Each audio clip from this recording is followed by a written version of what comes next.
बिस्मिल्लाहिर्रहमानिर्रहीम। हम स्टार्ट कर रहे हैं chapter number 5 of entrepreneurship and will continue our lecture series on entrepreneurship. आज के दिन पे हम चैप्टर नंबर 5 पे बात करेंगे which is identifying and analysing domestic and international opportunities.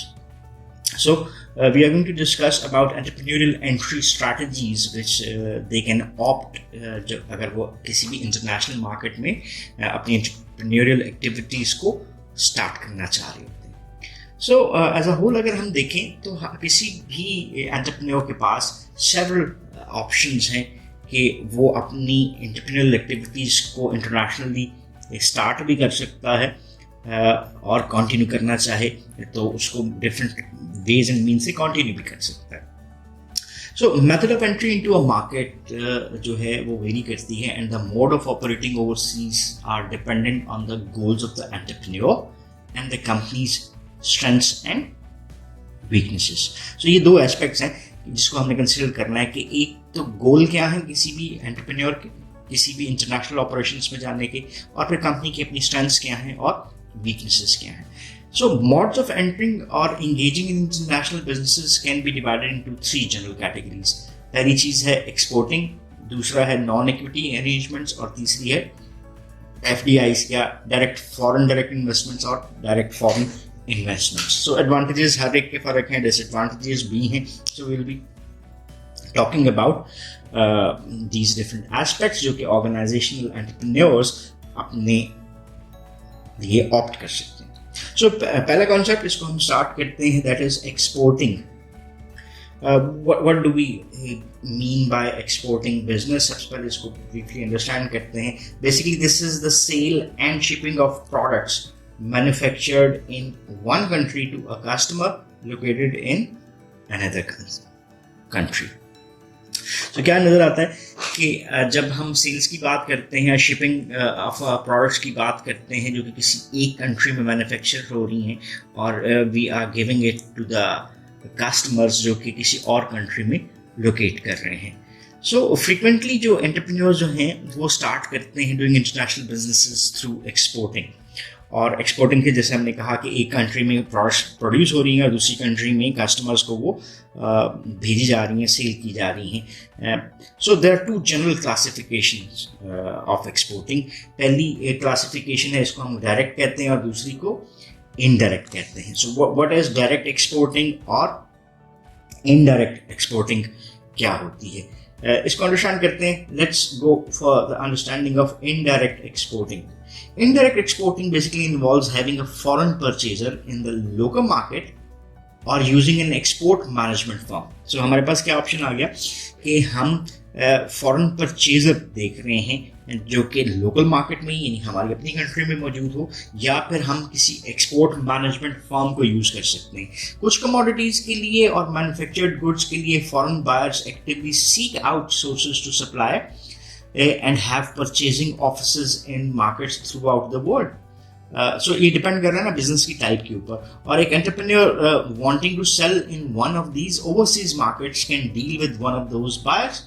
In this case, the entire transaction is handled as though it were a domestic transaction. Because आपने किसी भी ऐसे बंदे से जो कि आपकी ही कंट्री में है उसी से एग्रीमेंट किया और उसी के थ्रू वो चीज़ें दूसरे मुल्क में जा सकती हैं. Even though the goods will be shipped out of the country, this method of exporting involves the least amount of knowledge and risk for the entrepreneur.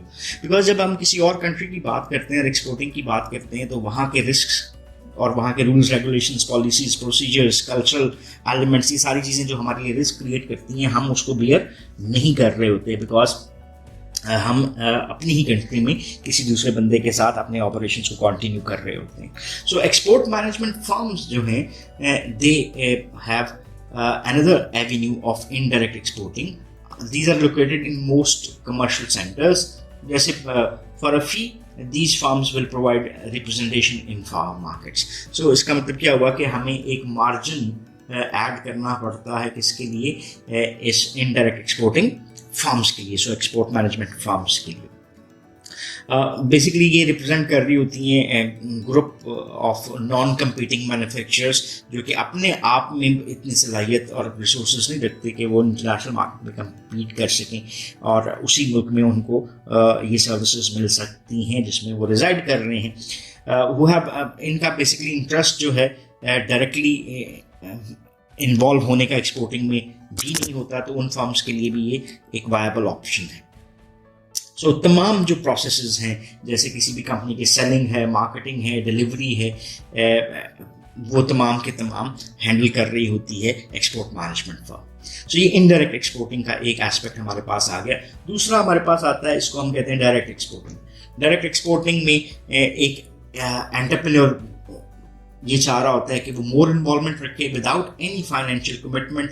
Direct exporting through independent distributors और the company's own overseas sales office is a way to get involved in international business. अब इसके पास direct exporting के options हमारे पास क्या आ गए कि हम इंडिपेंडेंट डिस्ट्रीब्यूटर्स को यूज कर सकते हैं या फिर कंपनी के अपने सेल्स स्टाफ को, वो जो ओवरसीज में काम कर रहा है उन्हीं ऑफिसर्स को यूज करते हुए हम इंटरनेशनल बिजनेस एक्टिविटीज में इन्वॉल्वमेंट ले सकते हैं।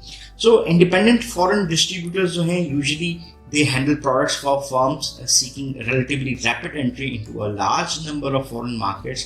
This independent distributor directly contacts foreign customers and potential customers and take care of all the technicalities of arranging for expert documentation, financing and delivery of an established rate of commission as well. So जो ये independent distributors जो overseas country में बैठे होते हैं ये firm से directly contact भी कर सकते हैं। उनकी जो टेक्निकलिटीज़ है of arranging of export documentation, उसकी फाइनेंसिंग क्या है, रेट ऑफ कमीशन इनका जो है वो क्या होगा, इन तमाम एग्रीमेंट्स में ये इन्वॉल्व हो सकते हैं। Independent distributors is one source which can be opted. So entrepreneurs also can open their own overseas sales offices. So हमने पहला सोर्स तो ये देख लिया कि हम इंडिपेंडेंट डिस्ट्रीब्यूटर्स को यूज कर रहे हैं, direct exporting through independent distributors. दूसरा ये है कि हम ओपन कर सकते हैं अपना ओवरसीज सेल्स ऑफिस और हम उसके लिए हायरिंग करते हैं। Own sales people can be hired to provide market representation. In starting out the entrepreneurs may send, जैसे हम यूएस बेस्ड बुक की बात कर रहे हैं, यूएस और domestic sales person to be a representative in the foreign market as more business is done in the overseas sales office. warehouses are usually opened, followed by a local assembly process.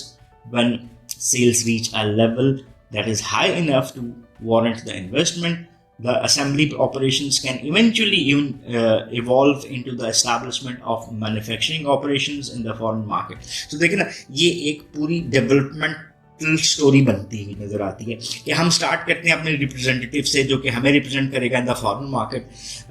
जैसे जैसे हमें business मिलता जाता है overseas office sales office में, वहाँ पर हम अपने वेयर हाउसेस बना सकते हैं।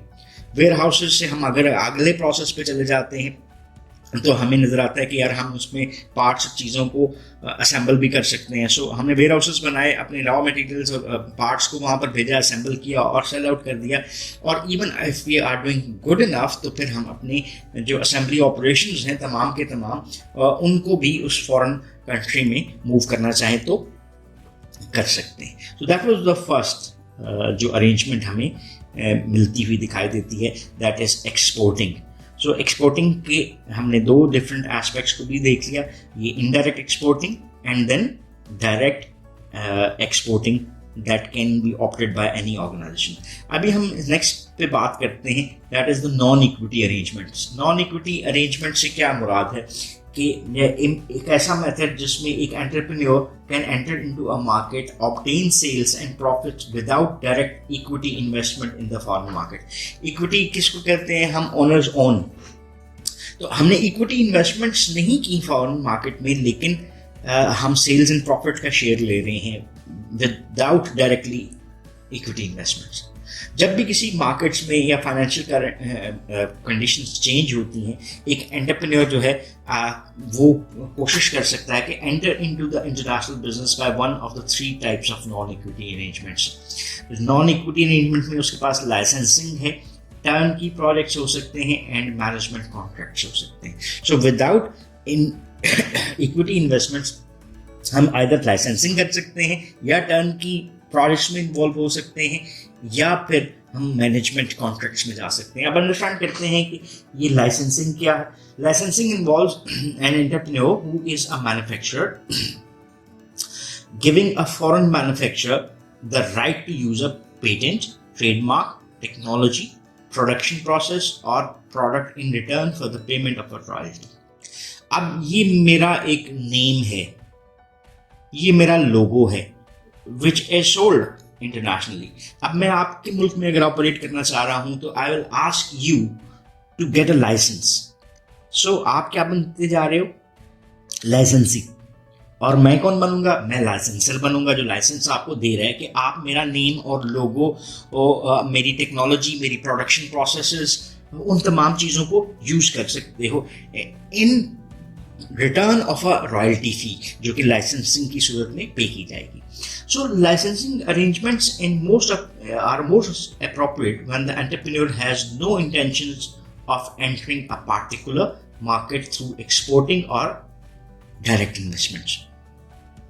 So licensing arrangements के हवाले से एक चीज़ ये भी सामने आती है कि ये मोस्ट अप्रोप्रिएट कंसिडर किए जाते हैं जब एक एंटरप्रेन्योर की अपनी इंटेंशन नहीं है कि वो किसी भी पार्टिकुलर मार्केट में एक्सपोर्ट के थ्रू या डायरेक्ट इन्वेस्टमेंट के थ्रू एंटर होना नहीं चाह रहा होता. सो इसके फ़ायदा क्या है? लो रिस्क है, but it provides a way of general incremental income. A licensing agreement can be a good method for the entrepreneur to engage in international business.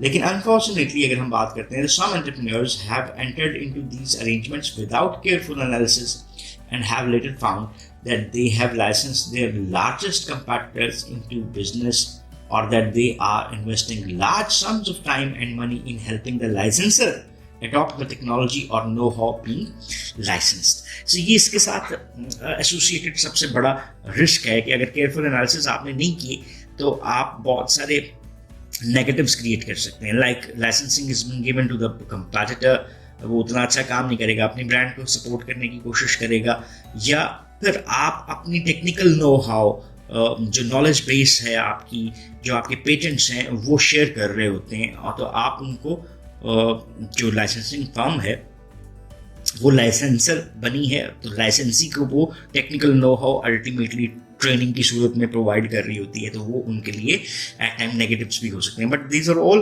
Things which are positive, which are negative और इसी तरह से proceed करती हुई दिखाई देती हैं. Then आपके पास दूसरा ऑप्शन है कि आप विदाउट इक्विटी इन्वेस्टमेंट अगर जाना चाहते हैं तो टर्न की प्रोजेक्ट्स कर लें. ये एक मेथड है जिसमें हम इंटरनेशनल बिजनेस कर सकते हैं जहाँ पे कोई फॉरेन एंटरप्रेन्योर सप्लाईज दे सकता है. सप्लाईज कैसे? हम सप्लाईज देते हैं मैन्युफैक्चरिंग टेक्नोलॉजी ऑफ और infrastructure for a business and then turns it over to local owners. हम बना कर दे रहे हैं. ये हमारा क्या हुआ? टर्न की project by which the entrepreneur can do international business without much risk in through by turnkey projects. क्या बना? Underdeveloped or lesser developed countries of the world have recognized their needs for manufacturing technology and infrastructure and yet do not want to turn over substantial portion of their economy to foreign ownership. तो वो solution को देख रहे होते हैं कि इस dilemma को अगर वो solve करना चाहते हैं तो foreign entrepreneur build a factory or other facility, train the worker, train the management and then turn it over to local owners once the operation is going. Hence the name turnkey operation भी इसी वजह से इसका आपको बनता हुआ नजर आता है. So entrepreneurs have found turnkey projects to be attractive alternative. So initial profits can be made from this method and follow-up export sales can also be resulted. So इसकी भी profitability के लिए mutual adjustments की जा सकती हैं कि initial profits को शेयर किया जा सकता है. फॉलोअप जो एक्सपोर्ट सेल्स हैं वो भी इसके रिजल्ट की सूरत में आ सकती हैं. और financing is provided by the local company और the government with periodic payments being made over the life of the project. So इसकी सूरत में अगेन वही बात आ गई कि विदाउट इक्विटी इन्वेस्टमेंट्स हुई और इसमें रिस्क जो किसी भी एंटरप्रेन्योर का है वो भी रिड्यूस हो गया. और लास्ट इसमें जो हमारे पास तरीक़ेकार नज़र आता है वो है मैनेजमेंट कॉन्ट्रैक्ट्स का. मैनेजमेंट कॉन्ट्रैक्ट्स एक नॉन इक्विटी मेथड है. Entrepreneurs can use in international businesses in the as a management contract. Several entrepreneurs have successfully entered international business by contracting their management techniques and skill. The management contract allows the purchasing country to gain foreign expertise without giving ownership of its resources to a foreigner. For the entrepreneur, the management contract is another way of entering a foreign market without a large equity investment. So ये भी एक non equity based method हुआ जहाँ पे international businesses जो भी entrepreneurial activities perform कर रहे हैं वो कॉन्ट्रैक्ट्स में इन्वॉल्व हो सकते हैं अपनी मैनेजमेंट टेक्निक्स और स्किल्स के हवाले से कि वो किसी भी अदर कंट्री की फर्म जो हैं उसके साथ इस सारे प्रोसेस में इस तरह से इन्वॉल्व होंगे and they will get a royalty for that. So यहाँ पे क्लोज करते हैं इस लेक्चर को. हमने बेसिकली बात शुरू की थी कि हम एंटरप्रेन्योरियल एंट्री स्ट्रैटेजीज कौन सी रख सकते हैं इंटरनेशनल मार्केट में जाने के लिए. वहाँ पे हमने एक्सपोर्टिंग को देख लिया और उसमें इनडायरेक्ट एक्सपोर्टिंग और डायरेक्ट एक्सपोर्टिंग के कॉन्सेप्ट को समझा. फिर हमने नॉन इक्विटी अरेंजमेंट्स को देखा जहाँ पे हमारे पास 3 मेथड आ सकते हैं: लाइसेंसिंग, टर्नकी प्रोजेक्ट्स और management contracts. So this is all about our lecture. और इंशाल्लाह नेक्स्ट लेक्चर में हम अदर मेथड्स के ऊपर बात करेंगे. If you still have any question और क्वेरीज तो you can ask in the comment section and we would definitely love to answer those. So once again thanking you. Have a nice time. अल्लाह हाफिज़.